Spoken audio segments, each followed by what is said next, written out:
Maya Johnson had never thought that a simple walk home would turn into the most terrifying experience of her life. At just 17 years old, she was recovering from a knee surgery, forced to move carefully on crutches.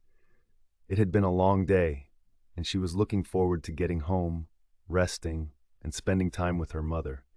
As she slowly made her way down the sidewalk, she noticed a police cruiser slowing down beside her. She didn't think much of it at first. Maybe the officer was looking for someone, or perhaps he was just patrolling the area. But when the car suddenly stopped and the officer stepped out, his eyes locked onto her. "Hey, stop right there," the officer called out. Maya, startled, turned to face him. She adjusted her grip on her crutches and frowned slightly. "Is something wrong?" she asked politely. Officer Brian Carter walked toward her with a serious expression. "What are you doing out here?" he demanded. Maya blinked in confusion. "I'm just going home," she replied. "I live a few blocks away." The officer's eyes narrowed. "You fit the description of someone we're looking for." Maya felt a cold chill run down her spine. "What description?" she asked. "I haven't done anything." Ignoring her question, Officer Carter asked for her identification. Maya instinctively patted her pockets, realizing she had left her wallet at home. "I don't have it with me," she said. "But I can give you my name and address. My mom's a prosecutor. She can—" The officer cut her off. "A prosecutor, huh?" he smirked. "Well, that doesn't change the fact that you're acting suspiciously." Maya could feel her heart pounding now. People were beginning to glance in their direction, sensing the tension. She tried to stay calm. "Sir, I just had surgery. I'm on crutches. I'm not a threat to anyone." But Officer Carter wasn't listening. His hand moved to his belt. Before Maya could react, he pulled out his stun gun. "Wait!" The last thing she remembered was a jolt of searing pain running through her body. She collapsed onto the pavement, her crutches falling beside her as she gasped for breath. A few people nearby screamed.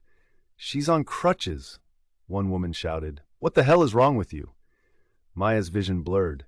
She could hear voices, some angry, some panicked. A few people pulled out their phones, recording everything.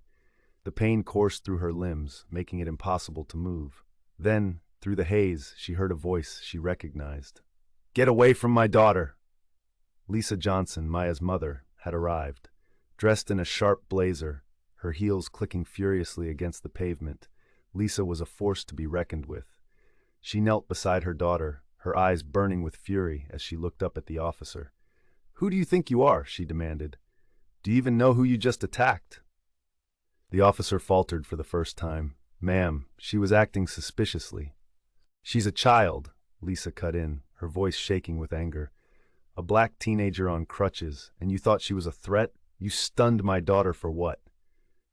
The bystanders, still recording, murmured in agreement. Lisa stood up, her presence commanding. "I'm Lisa Johnson," she said coldly, "prosecutor, and I will make sure you face consequences for this." The color drained from Officer Carter's face. He had made a terrible mistake. Within hours, Lisa had contacted every legal channel she knew. The video footage spread like wildfire, reaching news outlets and social media. The police department was flooded with calls demanding justice.